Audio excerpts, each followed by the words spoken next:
This is the question asked in today's skillrack daily challenge.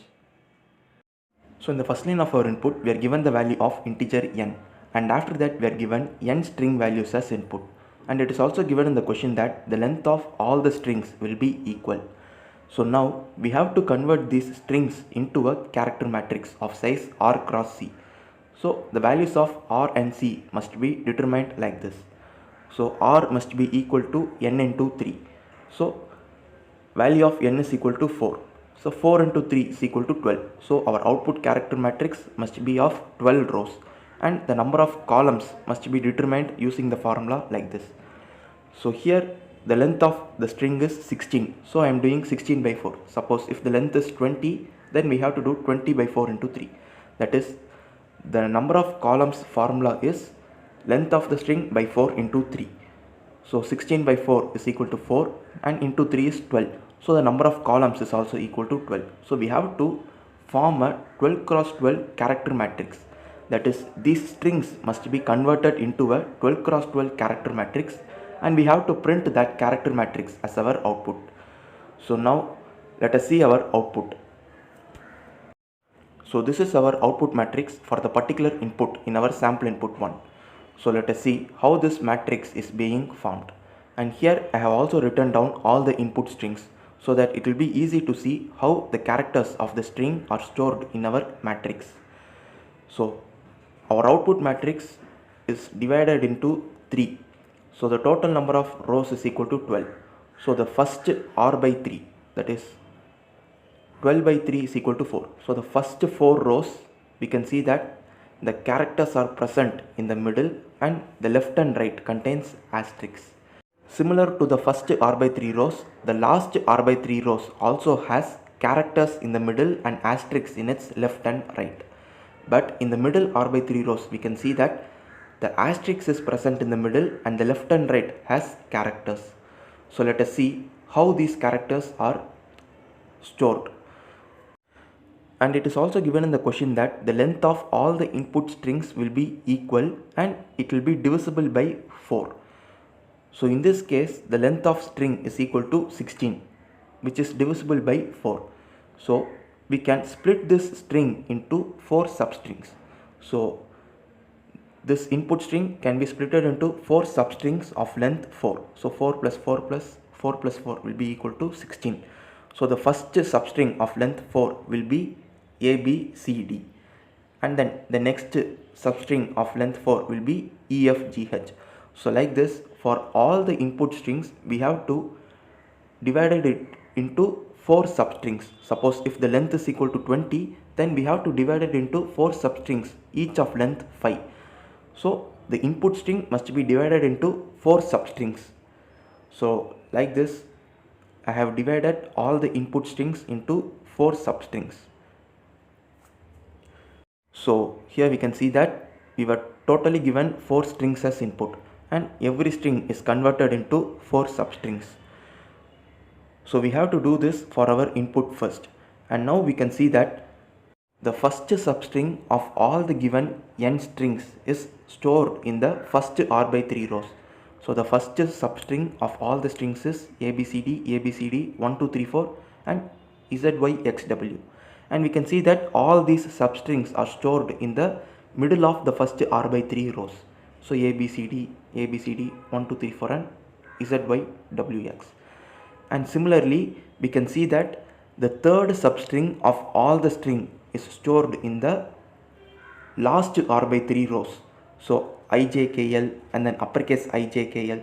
So we can see that the third substring of all the strings are stored in the last 3 rows.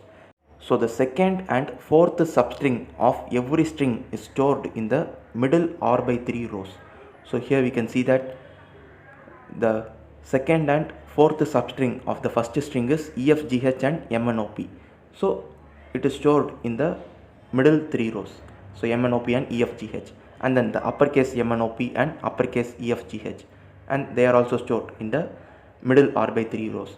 So similarly 1, 1, 2, 1 and 5, 6, 7, 8, and finally NM, LK and BUTS. So they are also stored. So this is how all our input strings are divided into 4 substrings and stored into the output matrix. Now let us see how to write a logic for this. So first I am creating a new integer n, and in the next line I am accepting the value of n, and then we have to accept n string values. So to store it, I am creating a new character array named strs of size n, and at every index we can store up to 101 characters. So this is how we define it.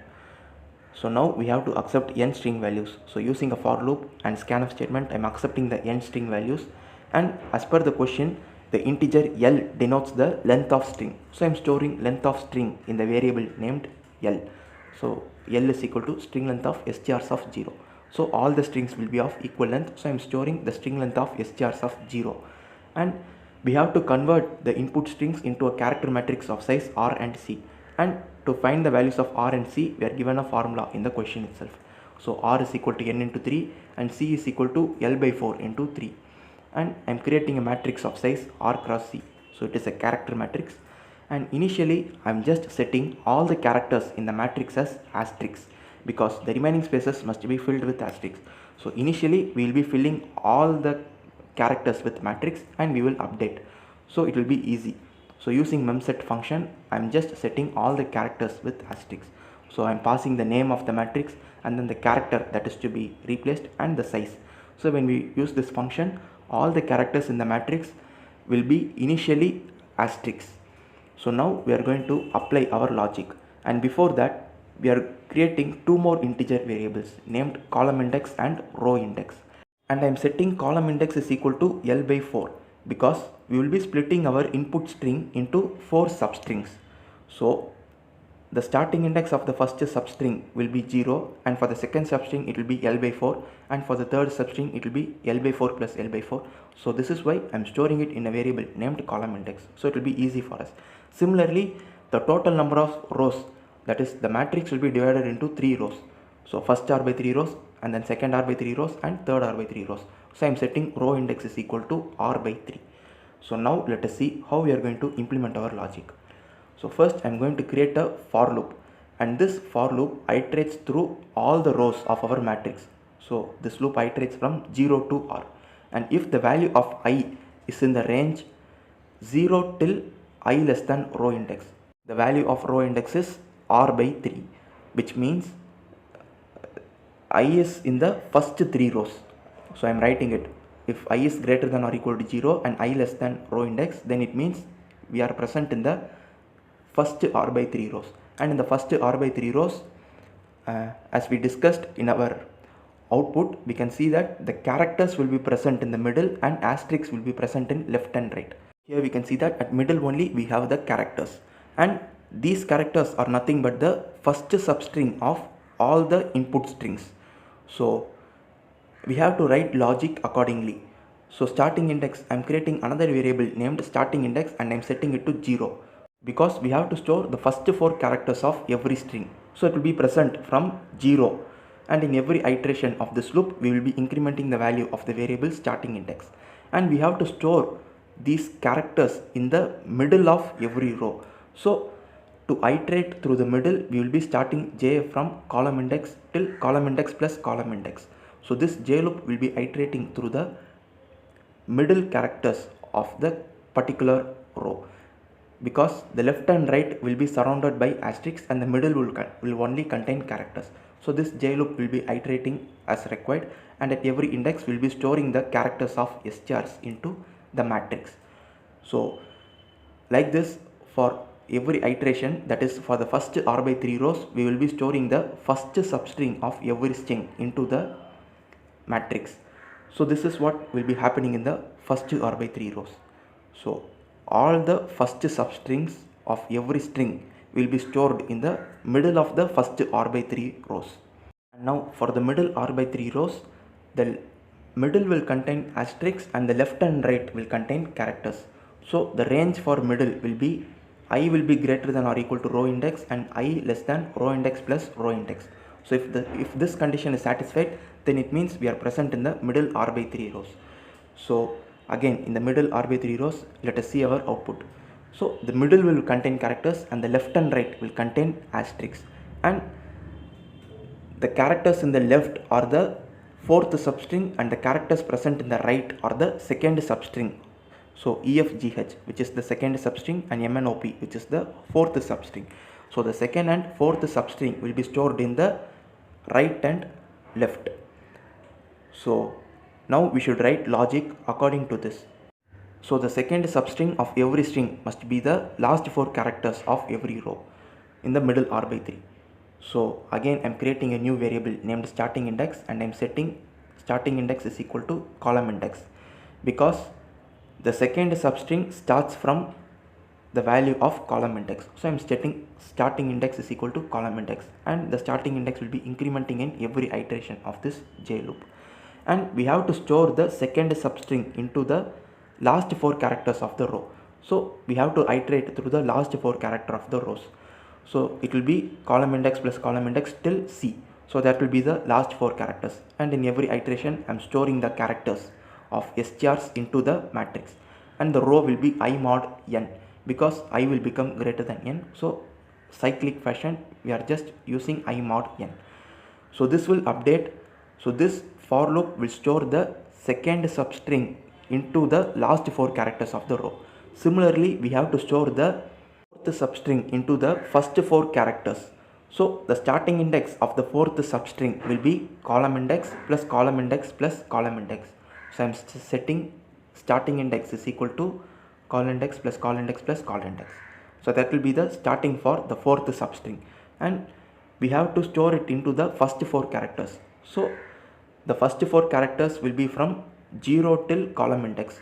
So the J loop iterates from 0 till column index, and in every index and in every iteration I am storing the characters of strs into the matrix mat. So finally this will update the first 4 characters and the last 4 characters of the matrix, and the middle 4 will be already filled with asterisks. So this is what we will be doing in the middle r by 3 rows. So similarly, if both of the conditions are not satisfied, then in the else part we will be applying our logic for the last 3 rows. So the last r by 3 rows will be similar to the first r by 3 rows. So in the last r by 3 rows also, the middle will contain characters and the left and right will contain asterisks. So here the logic for the else part will be similar as the logic for the if part. So because both are same. So first let us see our output matrix. So in our output matrix here we can see that the first r by 3 rows also has characters in the middle and asterisks in the left and right. Similarly, the last r by 3 rows also has characters in the middle and asterisks in the left and right. And the characters present in the middle are the third substring of every string. So the third substring is filled in the middle. So we have to give logic accordingly. So the starting index for the third substring will be column index plus column index. So that will be the only difference between the if condition logic, and the J loop will be similar to the if condition. So finally when we write the logic in the else part and after the execution of this I loop, all our output would have been updated. So finally we have to print the characters in the output matrix, which will be our required output. So this is the logic. Thank you for watching.